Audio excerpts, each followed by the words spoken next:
Bon matin et bienvenue dans la petite météo du Tao. Nous sommes le lundi 12 septembre, c'est un jour de péril, placé sous l'influence de la transformation numéro 10, la marche. Alors, c'est donc le neuvième jour. Je sais plus, je me mélange parce que comme c'est pas... Comme là on est sur un cycle de 13 et pas de 12, donc neuvième jour. Euh, Nous travaillons collectivement autour de la transformation numéro 57 du I Ching. Cette transformation, elle nous parle des actions répétées qu'on a tous les jours. Donc ça peut concerner des habitudes ou des choix conscients, mais en fait il y a cette action continue comme ça qui définit un petit peu le but de notre existence, qu'est-ce qu'on fait là, pourquoi on fait tout ça. Et il y a la notion de pénétrer comme ça le monde, de le transformer et aussi d'être pénétré par le monde. Il y a la notion de travailler avec le temps et de progresser pas à pas. Il y a la notion des influences extérieures, des influences néfastes notamment, qu'on subit, qu'on se laisse subir. Voilà, pour les personnes qui ne connaissent pas le principe de cette météo, vous trouverez en barre d'infos un lien vers une vidéo, version courte, version longue, vous choisissez, qui va vous expliquer comment on se sert de cette météo et comment du coup vous pouvez apprendre à ressentir et à utiliser les énergies de chaque journée.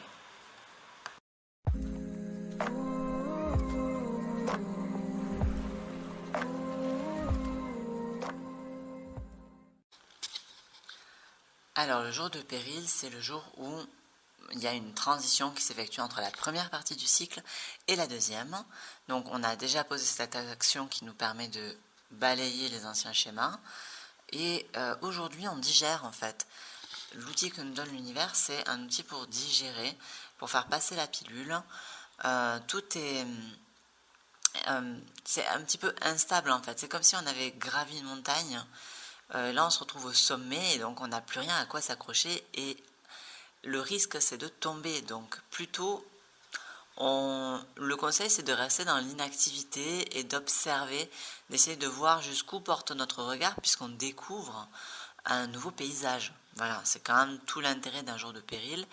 Mais voilà, on peut se sentir un petit peu en danger, un petit peu en dehors de sa zone de confort. Et alors, c'est d'autant plus vrai qu'on est influencé par la transformation numéro 10, donc la marche ou la démarche.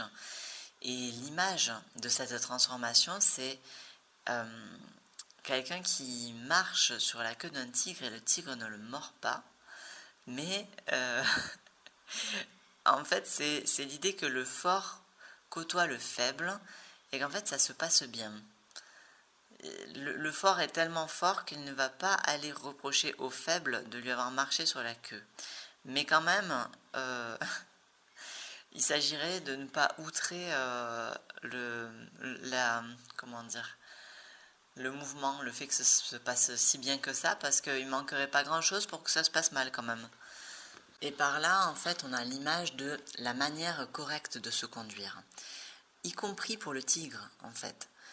Lorsque le fort se conduit correctement, il ne va pas aller taper sur les faibles.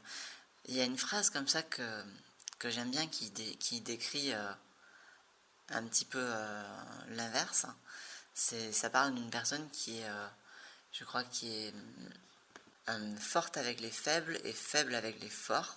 En fait, quelqu'un qui est soit tyrannique, soit lâche. Et donc là, c'est typiquement ce qu'on essaye d'éviter sur cette journée. Enfin, on est influencé de telle sorte qu'on devrait avoir de la facilité à adopter la bonne conduite. L'idée, ce serait d'observer comment cette transformation-là influence chacune de nos actions et donc de porter notre attention non pas sur le fond, sur ce qu'on fait, mais sur la manière dont on le fait. Et on risque d'être porté sur cette journée à faire les choses d'une manière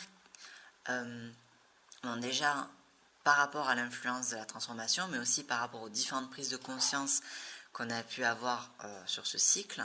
Et donc on risque de faire les choses d'une manière qui est peut-être un petit peu plus juste que d'habitude.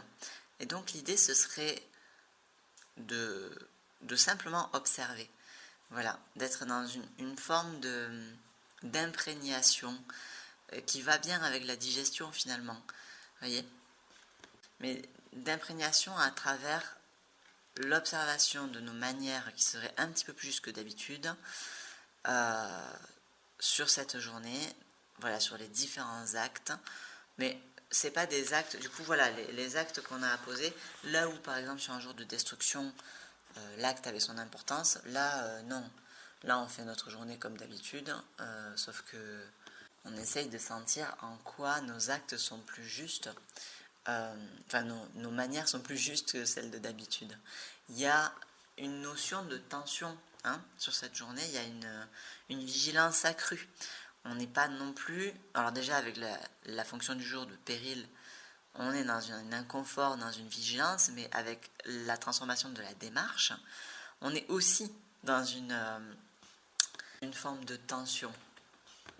Et je pense que c'est justement cette double tension qui va amener nos manières à être un petit peu plus nobles, un petit peu plus justes, un petit peu plus alignées. Et donc en fait, en s'observant soi-même sur cette journée, c'est comme si on se donnait une leçon, comme si on avait une chance à saisir pour se rendre compte finalement, ça pourrait être quoi la meilleure version de moi-même, mais sans intervenir. Parce que souvent pour devenir la meilleure version de soi-même, il faut faire tout un tas de trucs extraordinaires là. En fait, on prend le contre-pied, on se sert des énergies de la journée pour observer qu'est-ce que ça pourrait donner en fait. C'est peut-être pas du tout ce à quoi on s'attend. C'est là tout l'intérêt d'ailleurs. Merci d'avoir regardé cette vidéo jusqu'au bout. Dites-moi dans les commentaires comment vous avez ressenti la journée de la veille et n'hésitez pas à me solliciter pour un tirage de Yi Jing ou pour un accompagnement personnalisé basé sur votre thème en astrologie chinoise. Et puis surtout, prenez le temps de sentir pleinement ce que cette journée vous propose d'unique. À demain!